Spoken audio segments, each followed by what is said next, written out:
So I see people using this quote all the time, and I'm just sick and tired because this has got to be one of the most stupidest quotes ever. It's as if people gathered together and agreed upon the most irrational statement to throw around as divine truth. I'm certainly convinced that only stupid people use this phrase because I have never seen any sensible person utter such a statement.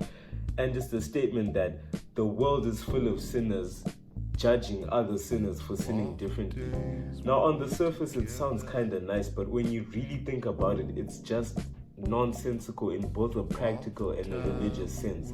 When people throw out this phrase, they do it in such a way in an attempt to eliminate criticism and judgment of their wrongdoings. So they're basically saying, you have no right to judge me because you're a sinner too. So let's analyze this. Hypothetically speaking, if I'm a drug addict and I happen to come across another drug addict in the street, would it be sensible for me as a drug addict to condemn the guy in the street for taking drugs? No, because both I and him are bound by the same sin, right? But if I'm not a drug addict, would it be sensible for me to discourage the one who takes drugs from taking drugs?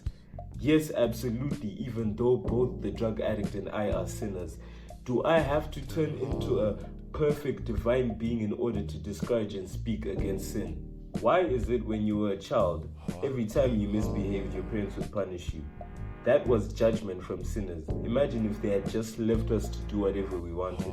Why is it when you commit a crime, you are taken to court and judged by a judge who is a sinner and sent to prison? I just fail to see how any person in the right sense of mind would ever quote such a phrase.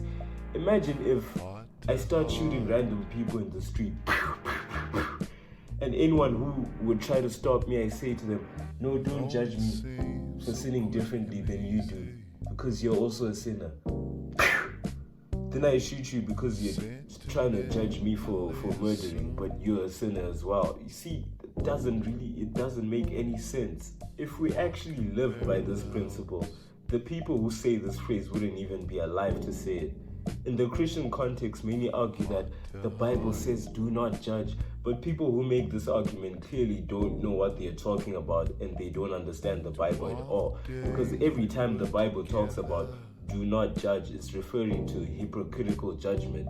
Hence the drug addict example I gave you earlier. It's insensible for a drug addict to condemn another drug addict for using drugs. Other examples of when the Bible is talking about do not judge others is when it's talking about judging one's salvation. We can't judge another person's salvation, only God can do that. In fact, the Bible encourages Christians to judge each other's actions. In 1 Corinthians 5 verse 9 to 13, Paul instructs the Corinthian church to judge those within the church who engage in sinful behavior. Leviticus 19 verse 17, believers are instructed to rebuke their neighbor.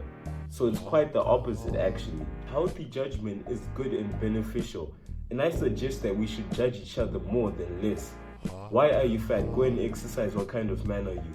Why are you dressing like a hoe? You're ruining your family's image. You see, if we keep on like that, we'd have less people running around doing stupid things.